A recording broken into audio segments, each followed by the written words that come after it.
What's up guys, Mudhooks here. This is my balanced Guardian build. It has 3 jobs. Within ranking order, this is how I built. Firstly, I built for point control, so very tanky. Then I built for support, and then I built for damage. You don't really need a bunch of damage if you're building tanky and then support.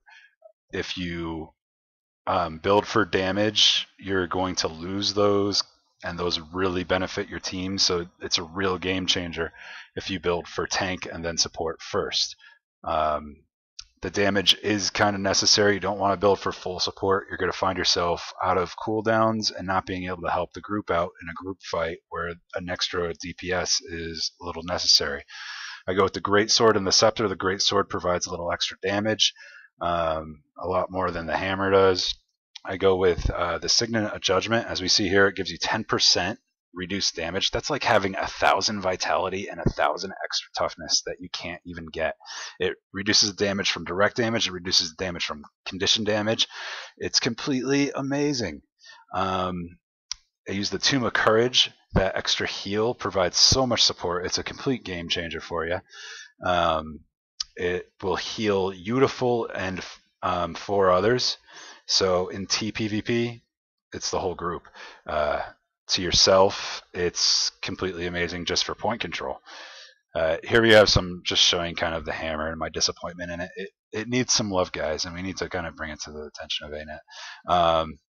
It has a knockback and an immobilize, and those things are great. It also has kind of an arena thing, like I think Jarvis does in League of Legends, but you can't do any damage while they're in there, so it's kind of useless.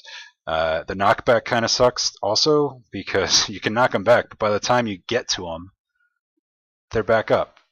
For the hammer, you need them to be knocked down so you can actually do some damage to them while they're knocked down. It just doesn't do any of the production that you need it to do. It doesn't do the AoE damage that the Greatsword does. It doesn't have the gap closers.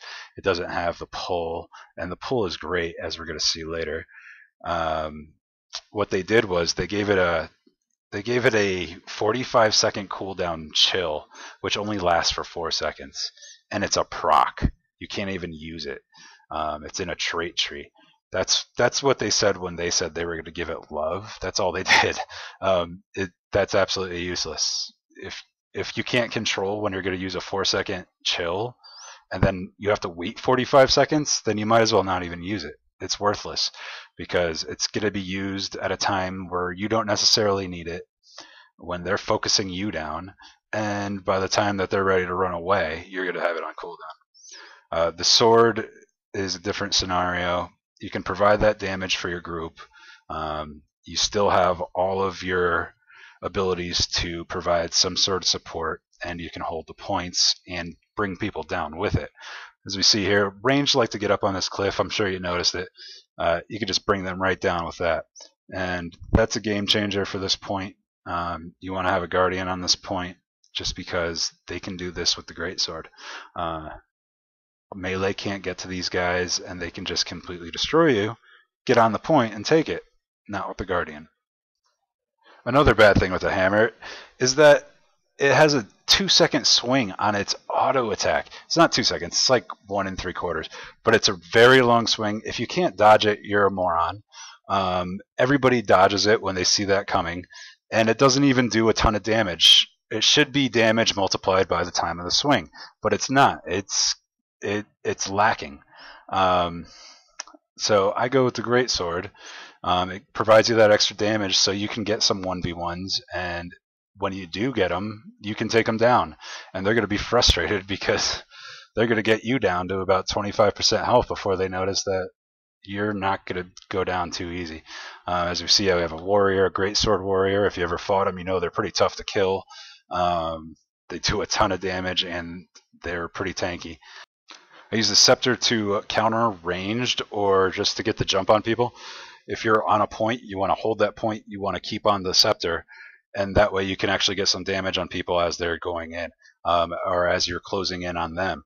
So the Scepter is really important. The number 2 ability does a lot. You use that with the immobilize and then keep auto attacking. You're going to do a ton of damage. You're going to notice their health kind of melt through.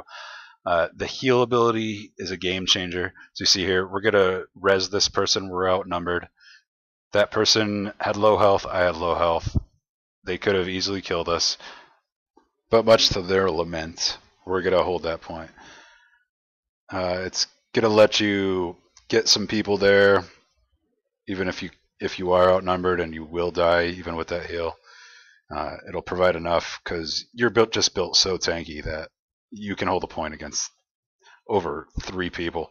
It's also good for rezzing because people are just going to focus you, and you just keep on rezzing people. As you saw here, I was the only one up, but now we're getting this area. Even though it's not a point, we're fighting foolishly on the road. But you're built so tanky, and you can 1v1 people easily, that once they see you and they've already matched you, they're just going to run away. Thanks for watching, guys.